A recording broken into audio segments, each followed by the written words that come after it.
Hey, what's up? I'm Michelle B. This is Channel Notes, a channel for creative babes doing YouTube, and this video is all about how to use Final Cut Pro. If you're just new to it and you're really wanting to learn like a few of the basic ins and outs, this is a perfect video for you. So I am going to be running through a few things. Firstly, managing your videos, some basic timeline editing tricks, and I will also go into like coloring your videos a little bit. I think that could have a whole video in itself, but I will sort of touch on it.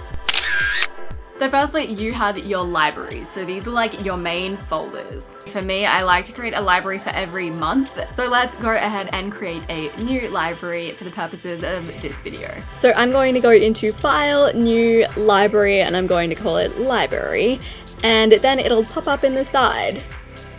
Secondly, you have your events. So events are like your subfolders. I create an event for every video that I make. So let's create an event for a new video. So you want to right click on your library and go to new event, and you can name your event whatever you want. Usually I name it after my video. Then click OK, and there will be an event listed under your library. So your next layer is your project. So you click into your project and it'll open the timeline for you to actually edit your video. You can go ahead and create as many projects as you would like, especially if you're like testing out ways to edit videos and things like that. That's a good way to do it. But usually I just stick with one project because I'm boring. So to get all of your clips within Final Cut Pro, you just want to click on your event for your video, and then you want to go ahead and drag them into your event. You can view your events in different ways. Some people like to view them in lists. Personally, I like the visual side of things, so I like to see sort of thumbnails. Especially helpful if you're filming something like a lookbook. It's almost impossible to gauge what a clip is from the list view.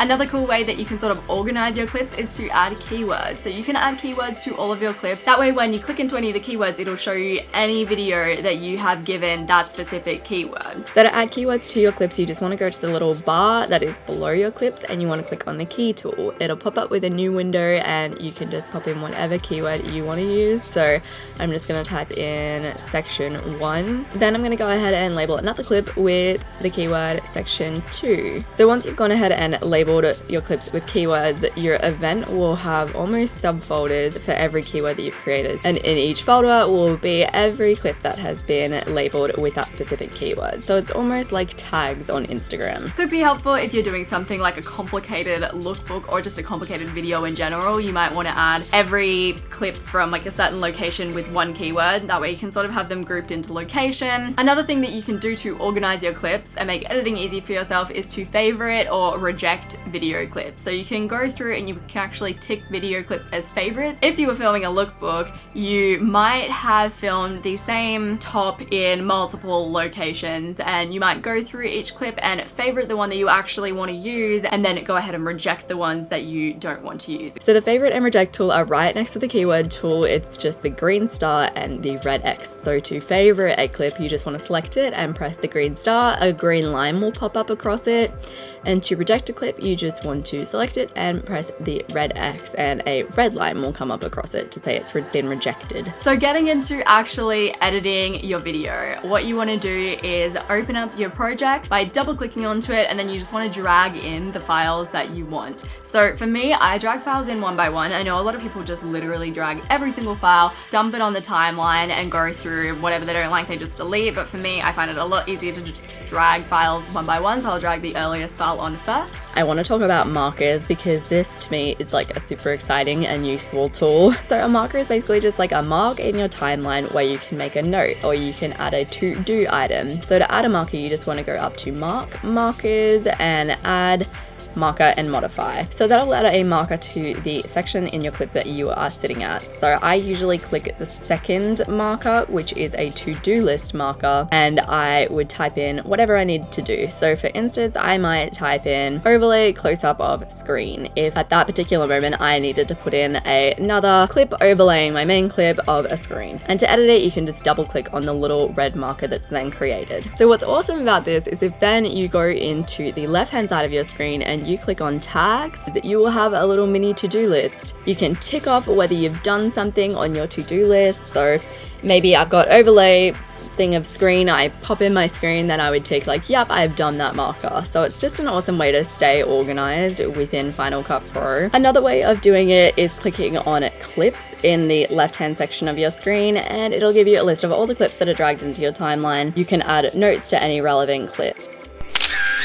So once you have your clips on your timeline, there are some basic edit functions that you need to know. These are the ones that I use most commonly. Firstly, I will mention that Final Cut Pro is a little bit different to other programs. You actually have keys that you can press in order to get the function to appear. So for instance, I could click A on my keyboard and that would take me to the selection tool. So the selection tool is just when you need to select any clips and you can move things around. When I click B on my keyboard, it takes me to the blade tool. So you will be using the blade tool a lot when you're editing videos. The blade tool, it just cuts clips. So we're going to click on the blade tool or click the B key on your keyboard. Then we are going to click where we want to cut the clip. So it might be right after you've said like a short burst of text and then you have a gap in between. So then you're going to click after that burst of text to cut. So you can see a little bit later on in my clip, the audio goes up. So that means that I'm talking. So I just want to get rid of the gap in between. So I'm going to click right before my next sort of talking bit in the video. So that's when you want to click A on your keyboard or navigate back to your select tool. And you want to click on the clip of silence and you want to just delete it by using the delete button on your keyboard. So there's also the Z tool. So if you click on Z on your keyboard, it'll actually zoom in. You wouldn't think this is a useful function if you're just starting, but it's so useful if you just want to get like the more detail edits in. Another basic function that you will use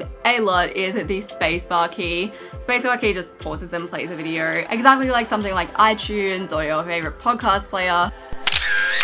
So one of the main things that I use in my timeline is the color corrector. You can spend hours on color correcting your videos and I won't have a full tutorial on it, but I'll go into the basics. Firstly, you want to make sure that you're in the effects sidebar on the right hand side of your screen, and in the color section there will be a color correction tool. So drag that onto the clip that you want to color correct. On the top right hand corner of your screen, make sure that you're in the video tab and a color correction section will pop up. So to get in and actually edit the colors of your video, you just want to click that little like rainbow arrow next to color board and it'll take you to something like this. So the first section you've got in your color correction is the color section. So this is where you get to amend all of the different colors. So you have the ability to edit your global colors, your shadows, your midtones, and your highlights. So for instance, my highlights, I might want to make a little bit pinker, and I generally do. That's kind of the vibe of my main channel videos. So I'm going to drag up the pinkness.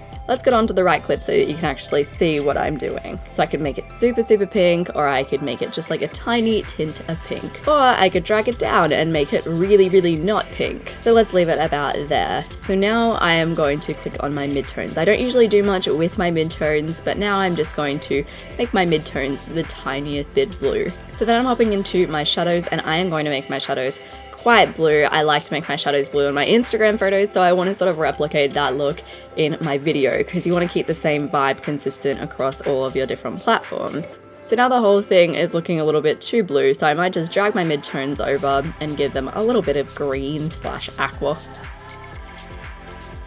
I don't want my image to be too cool toned, so I'm just going to grab the global and give like an overall global tint that is a little bit warmer. Obviously your warms are like your yellows and your oranges and your reds. And to give you an overview of how that has affected my clip, click the little box next to color correction 1 to get rid of the effect, and then click it again to show you what it looks like with the effect. So it's a really subtle difference, but it really makes a difference in your videos. In terms of the quality and the vibe, you can really change the whole feeling of a video through color. So then there is the saturation tool. So if you click into saturation, you have the ability to, similar to the color tool, change the saturation of the global, shadows, highlights. I honestly don't use this much. If you wanted a more grungy vibe to your videos, I'm sure that you would utilize this function. Basically all the saturation tool does, similar to like your ViscoCam Instagram app, is just decrease or increase the intensity of all of the colors in your video. So now we're going to head to the exposure tool, which just like all the other tools, you have your global exposure, highlight, shadows, everything along those lines. So you might just want to do an overall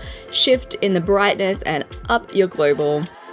Or if your video is super shadowy, up the shadows. Every little drag of your mouse will make a big difference, so you have to be kind of careful. So usually all I'll do is drag that highlights up just a little bit. I mean, it really depends on what your video looks like originally. It might be super dark, and that's when you'd go a bit more intense with all of these functions. So now let's see what our clip looks like without all of these changes that we've made. Kind of dull and sort of greeny. Really not my vibe at all. And then when you turn the changes on, it's nice and pinky and a little bit warm and a little bit brighter. All the good things. So that is a super basic overview of Final Cut Pro. I actually have been reading the manual for Final Cut Pro lately because I am a nerd, and it's really interesting. I recommend that if you want to find out more about Final Cut Pro, read the manual. I personally hate watching video tutorials. I know, weird. I'm very much a read-write learner, so if you want to learn more about Final Cut Pro, definitely read the manual. In saying that, I will be making more tutorial videos on Final Cut Pro because there's just so much to it. I think it's super interesting to actually get to know these programs. If you have any specific questions, definitely leave them in the comments down below about like how I edit my videos. I'd love to answer those kind of questions. And feel free to leave any general video suggestions because I always appreciate them. Thank you so much for watching. Subscribe to my channel if you haven't already, and I will see you soon. And this video is on how to find music for your YouTube channel. The first thing I really want to quickly mention is